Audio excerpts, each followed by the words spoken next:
Assalamualaikum warahmatullahi wabarakatuh. Sobat kuat semuanya, salam kuat menuju 40. Life begins at 40, di mana kuat menjadi syarat. Yaps, kali ini kita mau bahas tentang ternak sapi nih. Pekerjaan yang memang butuh tenaga powerful, di mana kekuatan fisik diutamakan. Jika sudah berkomitmen menceburkan diri dalam dunia ternak, apalagi dalam kapasitas kecil seperti kami yang tenaganya nggak kehitung, nggak ada yang bayar soalnya. Mau bayar orang ya nanti nggak uman toh nanti. Banyak yang heran, kok sapi kami bisa gede-gede ya? Paling cepat waktu itu 3 bulan kami bisa membesarkannya dari 20 JT bisa target 40 JT dalam waktu singkat. Saya nggak akan bahas bagaimana langkah-langkahnya, karena memang nggak ada yang spesial. Ya standar ngopeni sapi seperti pada umumnya lah. Dikombor 2 kali, pagi dan sore. Memastikan kandang dalam keadaan bersih untuk mencegah penyakit. Pakan secukupnya aja. Kami lebih main ke komboran dengan menggunakan ampas tahu. Brand yang murah aja sih untuk meminimalkan cost. Karena brand sekarang kan harganya juga mahal ya, yang brand yang mahal itu sekitar 200-an lebih sudah. Kami memilih yang 100 ke bawah. Ya memang kalau nanti costnya terlalu mahal juga kan jadi duel ya nanti ya. Selain faktor perawatan, ada faktor lain yang juga turut andil menentukan kesuksesan kami membesarkan sapi. Apa itu? Sobat kuat, sebelum lanjut, silahkan klik like and subscribe untuk motivasi-motivasi selanjutnya tentang parenting dan gaya hidup. Jadi faktor apa itu? Ya, kecerdasan dan bakat. Kenapa suami begitu getolnya dan terus bertahan nyebur dalam dunia ini?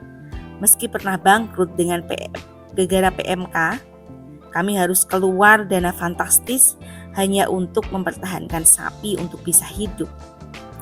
Ya, biasanya bisa jual dalam 3-4 bulan jual. Waktu itu kami harus ngopeni hingga 12 bulan. Tapi masih alhamdulillah sih ya, di saat banyak yang merugi karena harus menjual dengan harga sangat murah. Ada juga yang mati, depro. Tapi barokallah, kami masih bisa menjualnya 40 seperti biasanya. Ya kalau dihitung-hitung tetap rugi juga lah. Tapi alhamdulillah tetap bisa kami pakai untuk beli bibit baru lagi. Faktor kedua yang gak kalah penting tentunya rezeki Allah yang dianugerahkan melalui bakat dan kecerdasan yang dimiliki suami. Yang pernah belajar ilmu bakat atau mengikuti seminar tentang menggali bakat, tentunya gak asing lagi dong dengan bakat yang dimiliki semua manusia. Yaps, suami saya bakat dominannya adalah naturalis yang berkenaan dengan alam, tumbuhan, hewan, masak. Yang kedua, visual spasial dan logis matematis.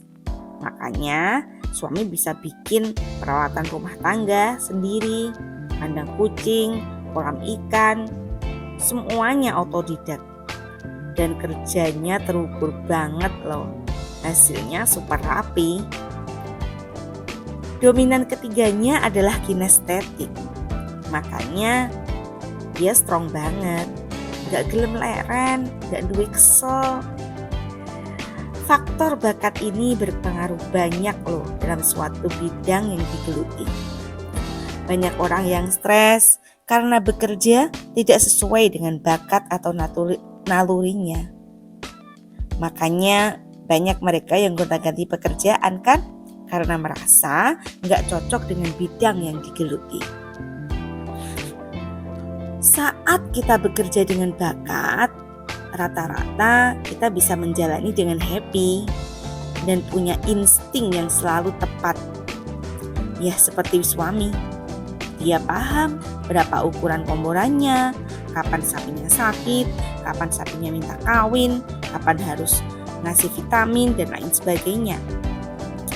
Ya mungkin kalau dikalkulasi untungnya nggak seberapa sih ya dengan kapasitas kecil seperti kami.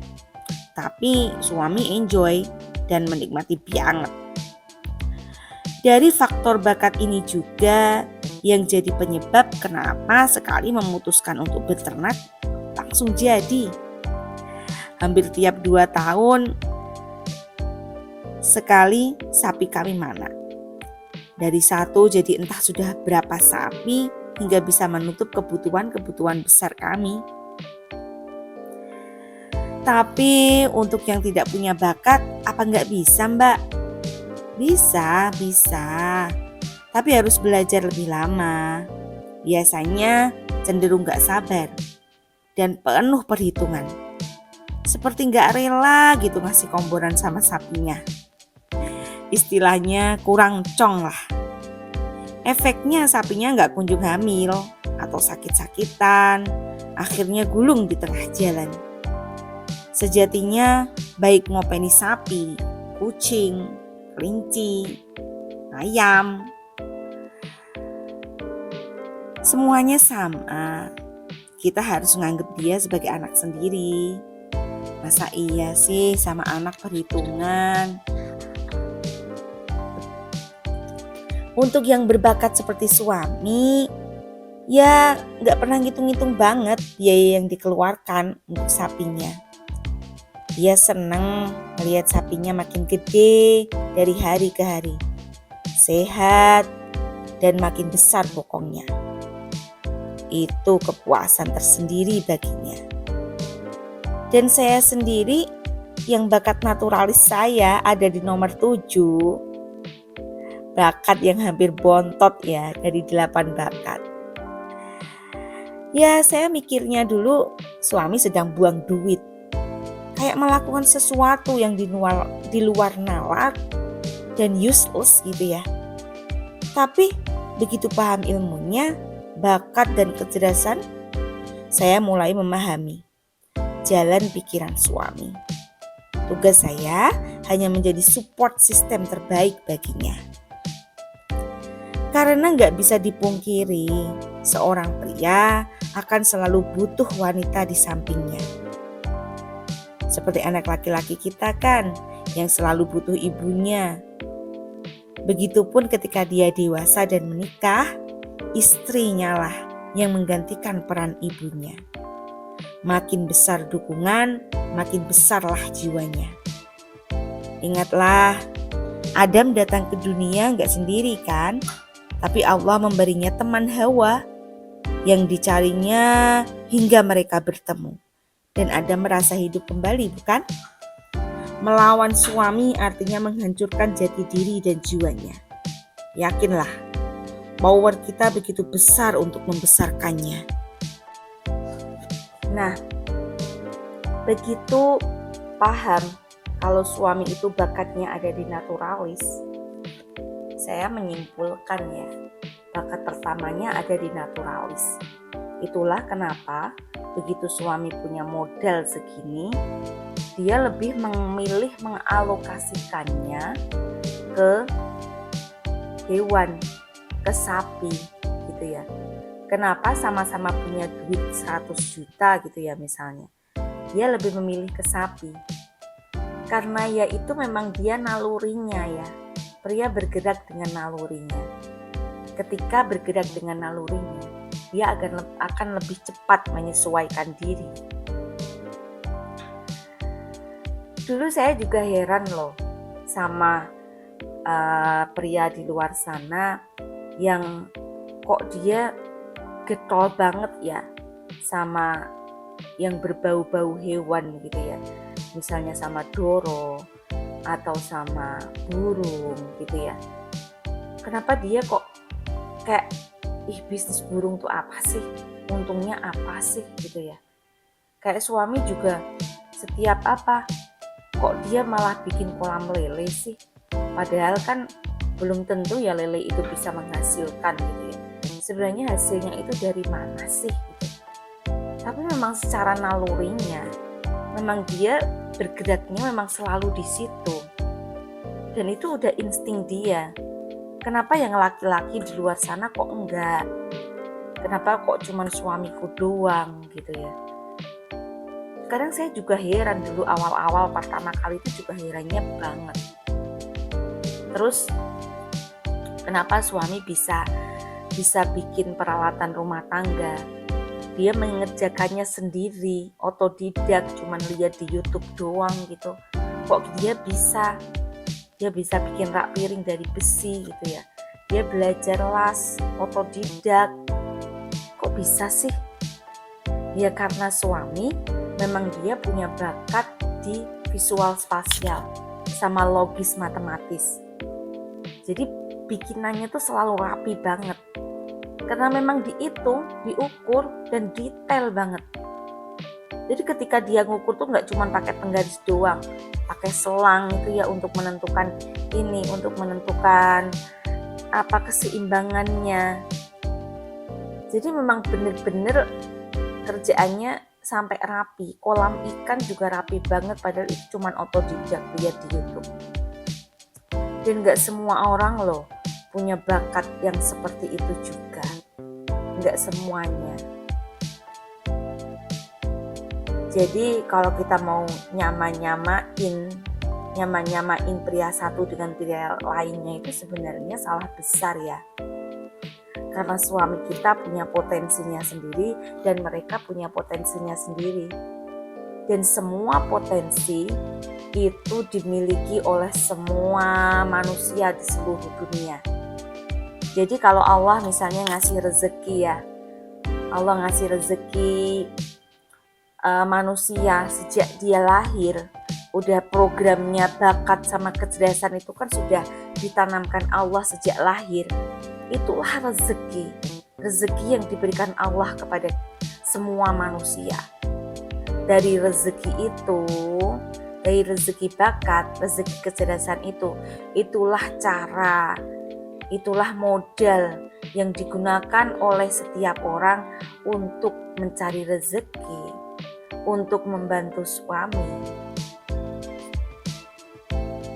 Ya kayak saya ya misalnya, hobi bakat kecerdasan saya itu ada pada bakat intrapersonal pertama sekali. Saya bisa ngomong sendiri. Saya bisa kayak setiap hari dulu saya juga heran loh. Setiap hari itu kayak di otak saya tuh kayak ada yang ngomong sesuatu. Kayak ngomong terus gitu ya. Apa sih yang aku omongin sih? Setiap ada kasus, setiap ada berita, selalu saya omongin di otak saya. Saya jarang mengeluarkannya kepada orang, itu jarang. Saya cuma ngomong aja sendiri. Terus makanya saya bisa nulis. Karena bakat intrapersonal saya itu berada di atas nomor 1. Kemudian bakat dominan saya nomor 2 adalah interpersonal. Jadi saya bisa ngomong sama orang, saya bisa menganalisa orang lain, saya pinter ngomong, pinter memotivasi. Itu karena saya punya bakat interpersonal antar orang, bakat memahami antar orang. Itu public speaker, saya bisa memahami bagaimana ngomong sama orang, bagaimana mengedukasi orang, bagaimana makanya dulu waktu saya masih SMA itu saya selalu diajukan lomba public speaker, entah itu pidato, entah itu debat dalam bahasa Inggris. Itu karena guru-guru itu bisa melihat kalau saya punya keberanian, walaupun nilai bahasa Inggris saya nggak terlalu jos banget, nggak terlalu bagus banget, grammar saya juga nggak terlalu bagus, tapi saya punya bakat interpersonal yang bagus. Kemudian bakat ketiga saya yang mendukung intra dan interpersonal saya itu adalah bahasa. Jadi saya punya kecerdasan bahasa, saya pintar ngomong, saya punya kosakata yang banyak. Otak saya kayak pintar gitu loh, kayak pintar menyimpan kata-kata itu kayak kekumpul semuanya. Saya baca buku itu bisa masuk ke otak saya bisa tahan baca buku banyak. 1 minggu saya bisa baca 1 buku gitu ya. Itu ya memang Karena saya emang punya kecerdasannya di situ. Kecerdasan dominan saya yang keempat adalah kinestetik. Jadi saya orangnya memang gerak, nggak bisa diem. Jadi sejak bangun tidur sampai nanti tidur lagi itu saya gerak terus gitu ya. Dan itu memang bakat itu ternyata ketika dijodohkan dengan suami saya yang bakatnya naturalis, visual, spasial, yang bahasa suami saya itu rendah ya. Jadi kecerdasan bahasa suami saya itu rendah. Kadang suami itu kalau diminta ceramah itu ya, dia latihan dulu di depan kaca gitu, gimana caranya dia ngomong gitu ya. Kok kalau saya mikirnya masa cuman ngomong sama orang aja dadak nganggo latihan sih gitu ya. Dulu waktu saya belum belajar ilmunya bakat, ternyata bagi orang yang bahasanya rendah, kecerdasan bahasanya rendah itu nggak gampang loh. Ngomong bisa ngomong di depan orang banyak dengan menyusun kata-kata. Dan suami sendiri kalau seandainya ceramah itu pun kadang bahasanya sulit diterima oleh orang yang diceramahinya. Memang kita inilah faktor ya, kenapa kita nggak bisa membandingkan orang satu dengan orang lainnya. Kadang ada yang kita dengerin ceramah itu bahasanya enak didengar, bisa diterima dengan mudah gitu kan ya, dengan ekspresi gaya bicaranya yang bagus itu kan ada orang yang kaku, bahasanya nggak bisa didengar, monoton gitu ya, terus penyusunannya perkataannya itu nggak teratur, bolak-balik dari awal dibaleni lagi, dari sudah terakhir dibaleni lagi ke awal lagi. Ya memang mereka kemungkinan secara kecerdasan bahasanya memang nggak dominan gitu ya. Jadi saya belajar di situ, belajar dan akhirnya paham kenapa suami kok menceburkan dirinya dalam naturalis. Ya kemungkinan besar nanti kalau suami seandainya sukses sekalipun, punya modal besar sekalipun, kemungkinan besar dia tetap nggak jauh dari dunia naturalisnya.